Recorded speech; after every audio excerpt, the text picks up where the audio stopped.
Beberapa informasi penting hari ini terkait penyaluran PKH dan persiapan pencairan tahap 3 yang harus diketahui oleh penerima manfaat PKH agar bantuan PKH tahap 3 bisa mendarat tanpa kendala.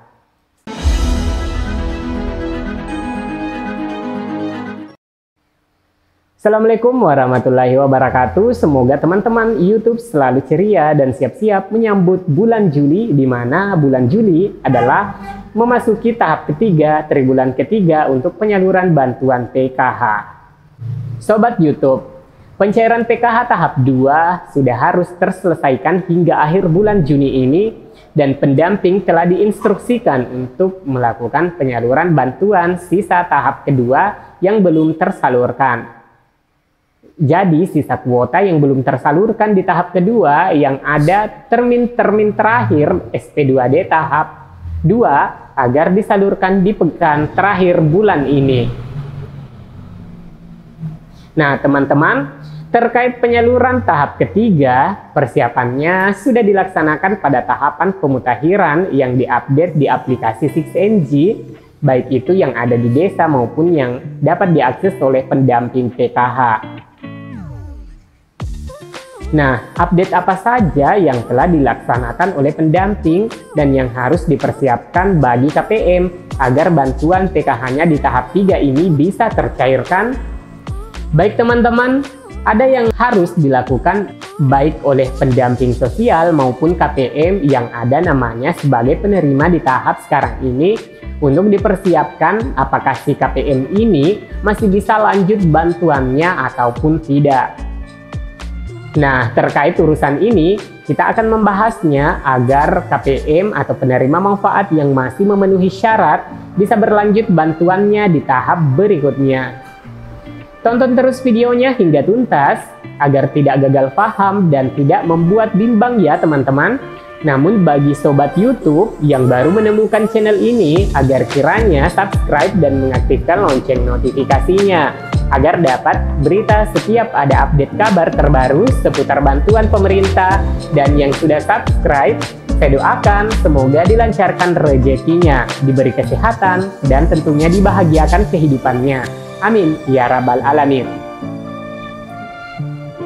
Sobat YouTube, saat ini pemerintah desa atau kelurahan melalui operator 6NG yang bertugas untuk melakukan pemutakhiran kelayakan di DTKS dan juga pendamping sosial PKH telah melakukan update data atau pemutakhiran kelayakan penerima bantuan PKH untuk tahap ketiga 2022.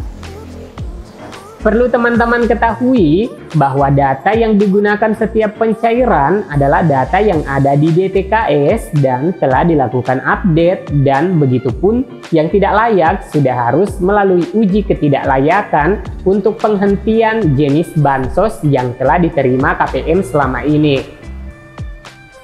Terkait persiapan data tahap ketiga, sama halnya dengan persiapan-persiapan sebelumnya di tahap 2 lalu, yang disampaikan melalui Surat Direktorat Perlindungan dan Jaminan Sosial nomor 249/DI.1/3-2022 pada tanggal 14 Maret 2022 tentang persiapan data yang akan menjadi acuan penyaluran di tahap berikutnya ya teman-teman. Nah, apa saja yang harus dipersiapkan? Jadi persiapan data yang dimaksud adalah yang pertama, untuk data-data KPM yang ditemukan di lapangan sudah mampu atau sudah sejahtera, meninggal dunia, keluar wilayah kabupaten, alamat tidak ditemukan, bahkan terdeteksi sudah menjadi PNS, TNI atau Polri, menjadi pegawai BUMN atau BUMD bagi KPM ataupun anggota keluarganya yang ada dalam kartu keluarga KPM. Terdeteksi sebagai pensiunan PNS, pensiunan TNI, Polri, pensiunan BUMN ataupun BUMD.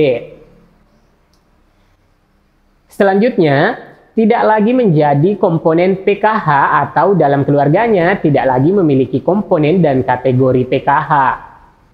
Nah, yang barusan saya sebutkan akan dilakukan uji ketidaklayakan yang dilakukan pemutakhiran terkait kelayakan penerima bansos melalui 6NG. Kedua, Bagi anggota KPM PKH yang memiliki komponen anak usia sekolah, namun dalam perhitungan komponennya tidak masuk perhitungan bantuan sosial, agar segera dikoordinasikan ke KPM dan juga memastikan bahwa anak KPM tersebut sekolah pada fasilitas pendidikan yang terdaftar dalam Dapodik. Nah, jadi teman-teman yang harus memastikan anak sekolahnya itu terdaftar dalam Dapodik atau Simpatika maupun EMIS untuk sekolah yang di bawah naungan Kementerian Agama ya teman-teman. Begitupun sekolahnya harus ada dalam daftar Dapodik maupun EMIS. Jadi kalau sekolahnya tidak resmi atau tidak terdaftar di Dapodik maupun EMIS Kementerian Agama, maka dipastikan untuk komponen anak sekolahnya tidak bisa dicairkan. Nah, perlu teman-teman ketahui, sistem D6NG itu sudah nge-link ke Dapodik maupun EMIS. Jadi, jika ada kesalahan input data di Dapodik maupun Simpatika atau EMIS ini, maka datanya tidak terupdate di data 6NG Kementerian Sosial. Nah, ini banyak dikeluhkan bagi KPM. Jadi, jika tidak cair bantuan anak sekolahnya, harus dipastikan tidak ada salah input pada aplikasi di sekolahnya. Misalnya tidak ada perbedaan nama yang ada di Dapodik dengan kakak, begitupun tanggal lahir, tempat lahir, maupun nama orang tua siswa harus dicek satu persatu. Karena salah satu saja yang berbeda ataupun isiannya tidak lengkap, maka akan menjadi data anomali atau data yang tidak bisa online karena dideteksi sebagai data bermasalah. Nah itu ya teman-teman, harus memastikan data anak sekolahnya terinput dengan benar di data Dapodik maupun Simpatika dan EMIS. Nah untuk komponen ibu hamil dan disabilitas sudah bisa dilakukan pemutakhiran pada aplikasi 6NG. Jadi bulan kehamilannya sudah bisa dilaporkan agar diupdate di aplikasi 6NG. Begitupun yang disabilitas sudah bisa diupdate jenis disabilitasnya. Jadi, jika di tahap 2 lalu belum terdeteksi untuk komponen ibu hamil dan disabilitas, semoga saja di tahap ketiga ini sudah bisa cair dengan catatan beberapa bulan kehamilannya dilaporkan dan diupdate pada aplikasi 6NG. Begitupun disabilitas. Nah, ini catatan ya teman-teman, bagi yang disabilitas di PKH itu, yang masuk kategori adalah disabilitas atau kecacatan yang berat atau dalam artian yang bersangkutan tidak bisa melakukan aktivitas tanpa bantuan orang yang sekitarnya.